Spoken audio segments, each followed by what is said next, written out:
Assalamualaikum warahmatullahi wabarakatuh. Perkenalkan, kami dari kelompok 6 ingin mempresentasikan tentang terkait materi leasing. Perkenalkan, nama saya Atko Wirla. Nama saya Septi Ramadhani. Nama saya Lilis Widiawati. Jadi saya akan menjelaskan pengertian leasing. Leasing adalah bentuk pembiayaan yang memungkinkan suatu pihak memperoleh hak penggunaan barang modal milik pihak lain dalam jangka waktu tertentu dengan cara membayar sejumlah uang sewa secara berkala. Manfaat leasing. Manfaat leasing adalah salah satu pembiayaan yang menawarkan berbagai manfaat bagi individu maupun perusahaan, bukan hanya untuk korporasi. Skema ini juga diminati individu untuk memenuhi berbagai kebutuhan. Yang pertama, lebih fleksibel. Yang kedua, perlindungan terhadap inflasi. Yang ketiga, alternatif sumber pembiayaan. Yang keempat itu ada memberikan pembiayaan penuh. Lalu yang kelima, adanya perlindungan hukum. Keenam, minim risiko keuangan aset.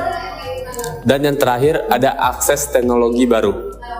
Materi selanjutnya yaitu perbedaan kredit dan leasing. Kredit dan leasing adalah dua jenis pembiayaan yang sering digunakan untuk mendapatkan barang atau jasa. Meskipun keduanya memiliki tujuan yang sama, terdapat beberapa perbedaan mendasar antara kredit dan leasing. Namun, tak sedikit orang yang mengira kredit dan leasing adalah jenis pembiayaan yang sama. Berikut ini sejumlah perbedaan kredit dan leasing agar Anda tidak salah mengartikan keduanya. Yang pertama yaitu berdasarkan definisi. Perbedaan pertama antara kredit dan leasing adalah dari segi definisinya. Kredit adalah kegiatan meminjam dana dari bank atau lembaga pembiayaan lain dengan jaminan atau tanpa jaminan.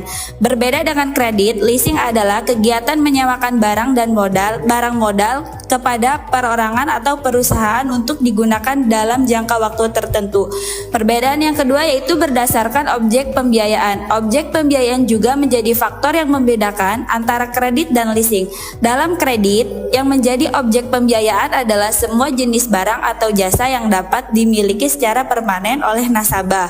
Sementara itu, objek pembiayaan dalam leasing adalah barang modal yang digunakan oleh nasabah untuk jangka waktu tertentu. Artinya, hak milik atas barang tersebut tetap berada di tangan perusahaan leasing selama masa perjanjian berlangsung.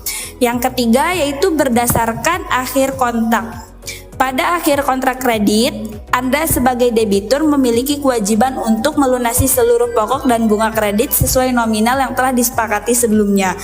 Lain halnya dengan leasing, Anda memiliki dua pilihan pada akhir kontrak. Anda bisa membeli barang dengan modal dengan harga yang telah disepakati dalam kontrak atau mengembalikan barang tersebut kepada perusahaan leasing. Baik, materi selanjutnya akan disampaikan oleh Kak Lilis. Oke, kita lanjut. Yang ketiga itu ada jenis-jenis leasing. Ada banyak jenis leasing yang tersedia dengan karakteristik dan keunggulannya sendiri. Nah, yang pertama itu ada kapitalis. Salah satu jenis leasing adalah kapitalis atau dikenal juga sebagai sewa modal.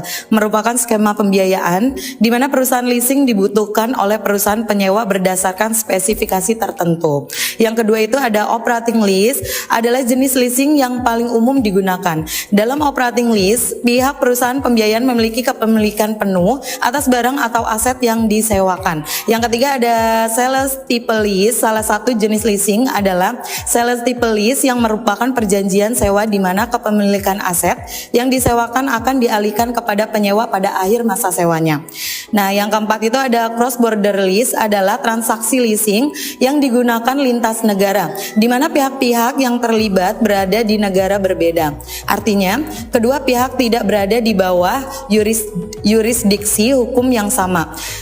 Selanjutnya ada leverage lease, adalah transaksi sewa yang melibatkan kreditur jangka panjang, perusahaan pembiayaan, dan pihak penyewa. Kreditur jangka panjang menjadi pihak yang menyediakan sebagian besar dana pembiayaan. Nah, porsi pembiayaan dari kreditur jangka panjang biasanya lebih besar dari porsi perusahaan pembiayaan, yaitu sekitar 60-80%. Perusahaan pembiayaan biasanya hanya memberikan pembiayaan yang berkisar antara 20-40%. Oke, terima kasih buat teman-teman yang udah nonton video kita. Selebihnya mohon maaf. Wassalamualaikum warahmatullahi wabarakatuh.